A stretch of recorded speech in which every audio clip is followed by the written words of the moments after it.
Bonjour à toutes et bonjour à tous. Nous allons voir dans ce tuto comment concilier les brushes avec l'outil plume. Nous allons faire quelques petits essais. Alors tout d'abord, nous allons créer une brush. Alors là, j'ai pris une image de feuille. Ce que je vais faire, c'est que je vais renforcer un peu les nervures de la feuille pour les rendre un petit peu plus sombres. Alors je prends un pinceau, une épaisseur de 4 pixels, un pinceau rond standard, et je prélève un rouge marron, et je repeins sur les nervures, dans le but de les assombrir un petit peu. Alors volontairement, je laisse la feuille en couleur.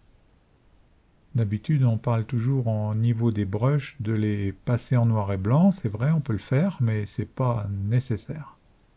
Et là, je la laisse en couleur pour pouvoir récupérer par la suite les couleurs de cette feuille. Je mets un calque de niveau, et là, j'assombris considérablement la feuille, mais de façon quand même à pouvoir distinguer les nervures. Je vais dans Édition. Il faut que je sois sur un calque de pixels. Je fais dans Édition, définir une forme prédéfinie. Je la nomme feuille. Je vais sur un document vierge et j'obtiens une broche. Jusque-là, rien d'extraordinaire. Alors, je reviens en arrière. Alors, je vais prélever les couleurs de ma feuille. Donc, j'enlève mon calque de niveau. Et je récupère à la pipette un brun orangé et un orange de la feuille. Je pousse un petit peu la saturation des deux. Voilà, donc j'ai avant-plan, arrière-plan, c'est les couleurs contenues dans la feuille. Je vais ensuite appeler les paramètres de forme. Tout de suite dans les formes de la pointe, j'agrandis le pas. En dynamique de forme, je mets variation de la taille 100%. Diamètre minimal à vous de voir, variation de l'angle à fond 100%, et variation de l'arrondi, ça donne un petit effet 3D. Je clique ensuite sur diffusion, ça écarte un petit peu les feuilles les unes des autres. Là, j'en mets pas trop. Là, ici, c'est le nombre. Bon, ça, à voir. Et je clique sur dynamique de la couleur. Peu de gens s'en servent. Je clique sur appliquer par pointe et je vais variation arrière-plan. Je mets variation premier plan, arrière-plan à fond, 100%. Si je fais variation de la teinte, je passe par toutes les variations de couleurs, ça ne m'intéresse pas ici. Il me reste variation de la saturation, variation de la luminosité. Les curseurs parlent d'eux-mêmes. J'augmente un petit peu la taille.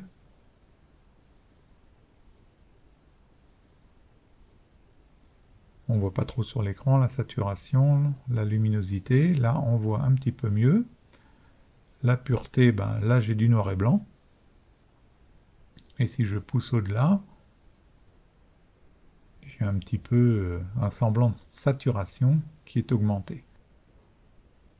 J'efface tout et je teste un petit peu sur un calque séparé. Et là, j'obtiens une brush très sympathique. Avec l'outil plume, P, je fais un tracé en ayant bien pris soin de mettre tracé en haut à gauche, dans les options.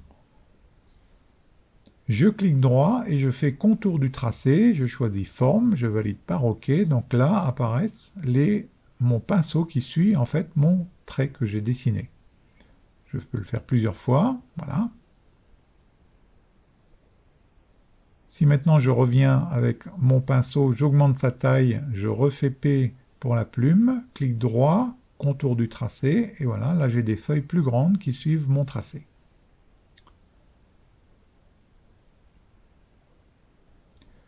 Je clique droit, supprimer ce tracé, je choisis maintenant l'outil plume libre. Et là je fais n'importe quoi. Un clic droit. Là je ne peux pas y accéder.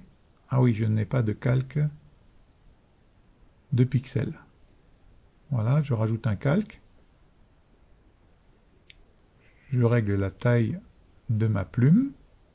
Il faut toujours le faire avant de faire cette manip avec le tracé, sinon je resserre un petit peu le pas. P, outil plume.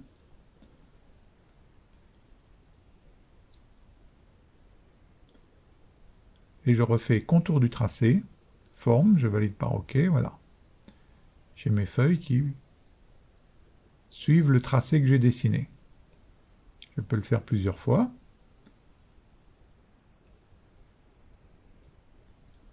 Alors je choisis un autre calque vierge. J'efface ce tracé. Là, je vais vous montrer qu'on peut également, comme c'est un tracé libre, on peut écrire quelque chose. On verra un petit peu plus tard comment faire avec une police de caractère. Là, je la trace à la main. Si maintenant je clique droit, contour de la portion de tracé, il me dit que je fais que cette portion de tracé, c'est pas le but. Alors je prends ici le sélecteur de tracé et j'englobe tous mes tracés. Je peux également faire tracé par tracé avec la touche CTRL-SHIFT. Je clique sur les tracés, je les additionne les uns aux autres. Clic droit.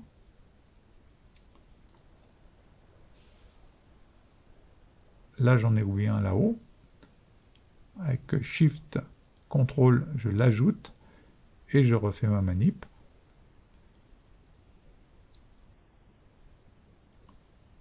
CTRL H, je masque mon tracé pour voir un petit peu mieux ce que ça donne, parce que le tracé, on ne le verra pas.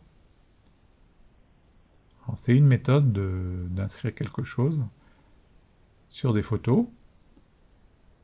Là, je choisis carrément une forme, une voiture qui est disponible directement dans les formes de base.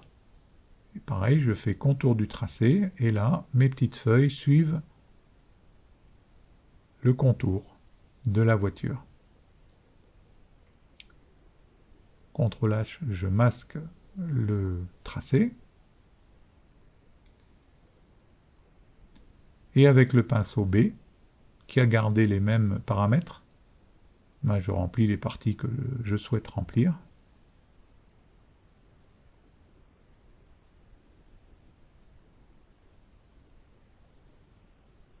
Voilà le résultat. Il peut servir pour des logos, pour des fonds, ainsi de suite. C'est vraiment très simple à faire.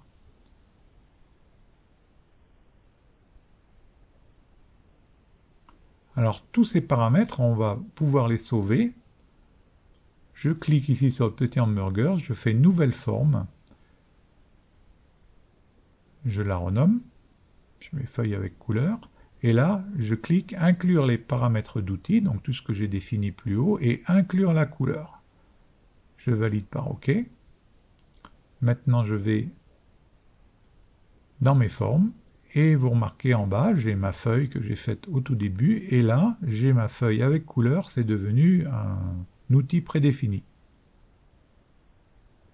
Là, la feuille de base, elle n'a aucune option. Si je choisis maintenant ma feuille avec la forme prédéfinie, j'ai la couleur, l'espacement, tous les paramètres que j'ai sauvegardés. Alors, sur cette photo, par exemple, je pousse le modèle sur la droite, je récupère le fond, je vais l'allonger.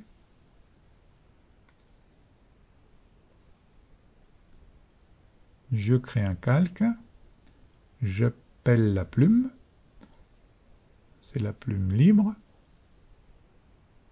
Là, c'est juste pour vous montrer, pour voir ce qu'on peut faire.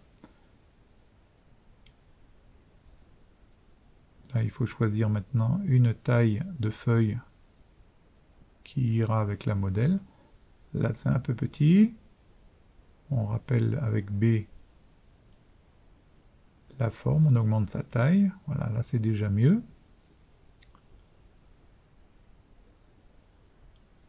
Alors cette fois-ci, je vais faire ça sur des calques séparés. Je passe en dessous.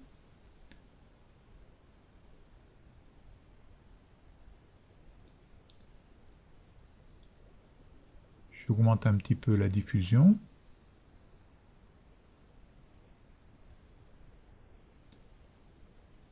Là, j'ai placé des feuilles dessous. Je refais un calque. Avec l'outil plume, je modifie mon tracé pour le faire un petit peu plus gros, pour pouvoir mettre des feuilles en arrière-plan. Après, on va rajouter un petit peu d'ombre pour que ce soit un petit peu plus réaliste.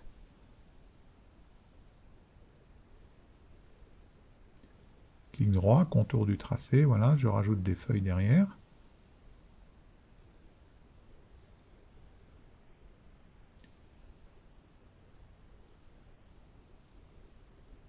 Alors, je rajoute une petite arabesque. Contour. Si ça ne me plaît pas, je supprime. Là, j'en refais une deuxième, voilà. C'est un peu mieux.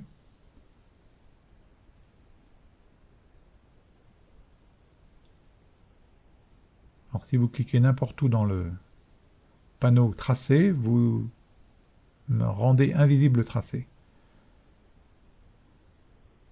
Alors, je double-clique sur le calque et je rajoute une ombre portée. Alors en empilant les calques, l'ombre va se reporter sur les feuilles en arrière-plan et ça va donner un petit peu plus de volume, ce sera moins plat. Avec cette méthode, on peut facilement rajouter en automne et en extérieur, c'est mieux, quelques feuilles, ça rajoutera un peu de vie à une photo.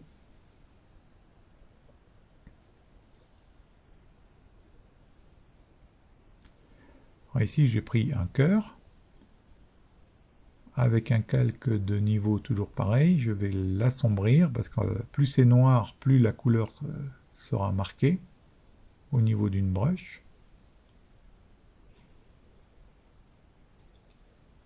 Mais je tiens à garder un petit côté clair sur le cœur. Je fais pareil, édition, définir une forme prédéfinie. Et maintenant, je crée un nouveau document.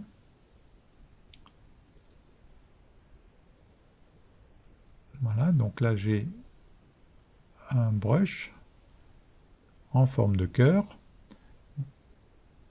J'agrandis le pas, dynamique de forme, je fais varier la taille, la rotation, un tout petit peu de diffusion, pas trop, et dynamique de couleur, on fait pareil, variation premier plan, arrière-plan, là vous voyez que j'ai du rose et du rouge, alors ça fait déjà un chouette motif, sans beaucoup d'effort, et on fait, clique sur le petit hamburger, nouvelle forme prédéfinie, cœur avec couleur, j'inclus la couleur et les paramètres d'outils, et voilà, c'est mémorisé, c'est disponible ici à tout moment. On pourrait faire varier du rose au bleu. Alors ici, là, j'ai une police de caractère, un texte avec une police de caractère existante. Alors l'astuce, c'est tout simplement cliquer droit dans le calque et de faire créer un tracé de travail. Et là, vous me voyez venir, il y a un tracé de travail, et on peut simplement demander à la brush de suivre ce tracé de travail. Je choisis l'outil plume, clic droit, contour du tracé, forme. Là, c'est un peu grand, donc je rappelle B, je diminue avec la souris la taille de ma brush, je rappelle l'outil P, et voilà, des plus petits cœurs. Je recommence, et le résultat.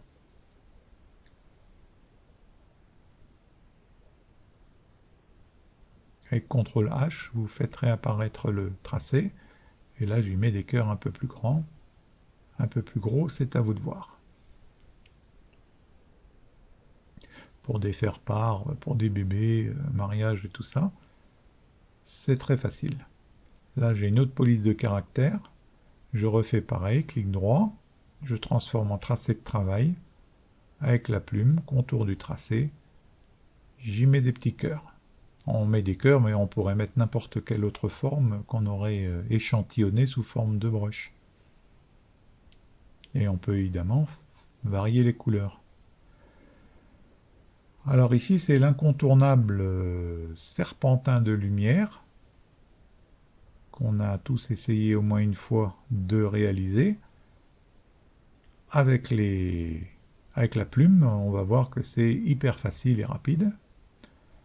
Alors j'ai mis un calque de courbe, j'ai baissé la luminosité, et sur le masque, avec un pinceau, je remets un petit peu de luminosité simplement sur le modèle. Avec ma plume, je fais un tracé qui va définir mon fameux serpentin de lumière.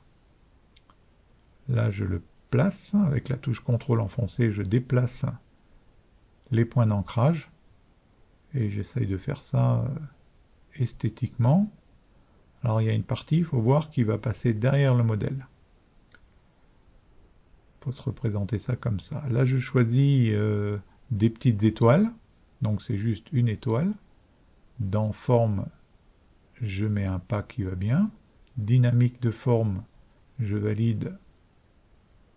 Je change de variation de l'angle, variation de l'arrondi, pas trop, et diffusion, pas trop, parce que sinon on va s'éloigner de trop du tracé, et ça ne rendra pas bien. Alors, je crée un calque. Je vais d'abord essayer, tester ma brush. Ah, c'est pas mal. Donc vous choisissez les couleurs que vous voulez. Jaune, bleu, rouge.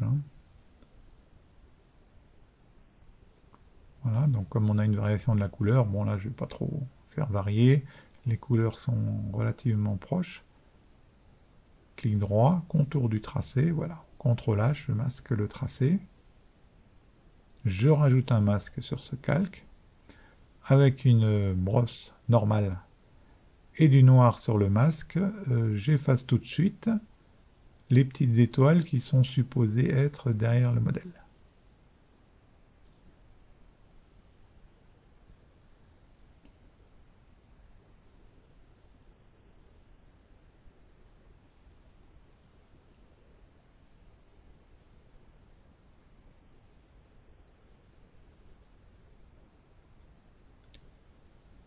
Alors CTRL J, je duplique pour avoir plus d'effet. Une troisième fois, et la dernière, je mets en densité linéaire moins. Et ce que je peux faire,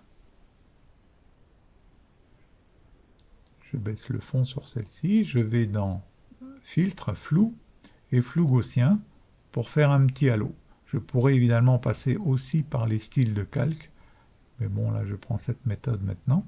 Ah, ça rajoute un peu de glow, comme on dit.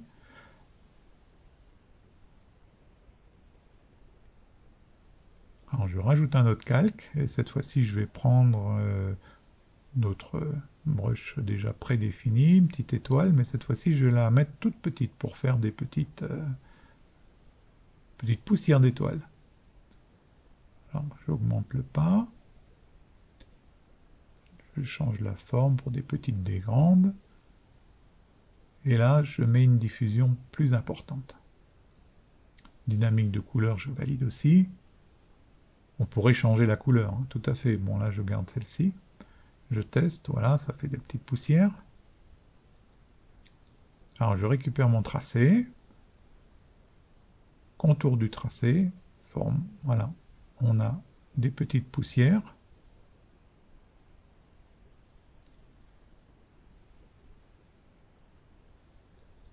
Je vais encore augmenter la diffusion pour que ce soit un petit peu plus large.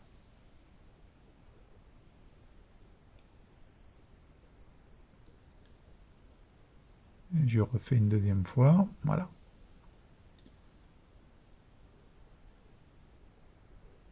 CTRL J, je duplique pour le rendre un petit peu plus visible.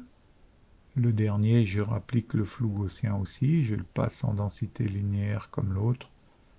À vous de voir, pour ajouter un petit peu de halo.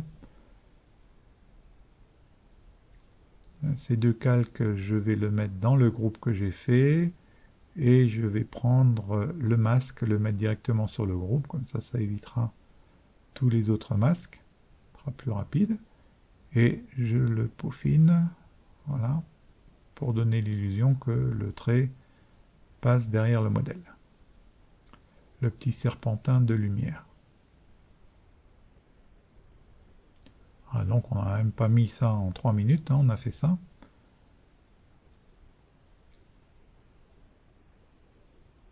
Avec un autre calque, avec une densité un peu plus faible. Et en densité linéaire, je peux rajouter un petit peu de lumière. Nous voici au bout du tuto. J'espère que cela vous aura démystifié les brushes et les tracés.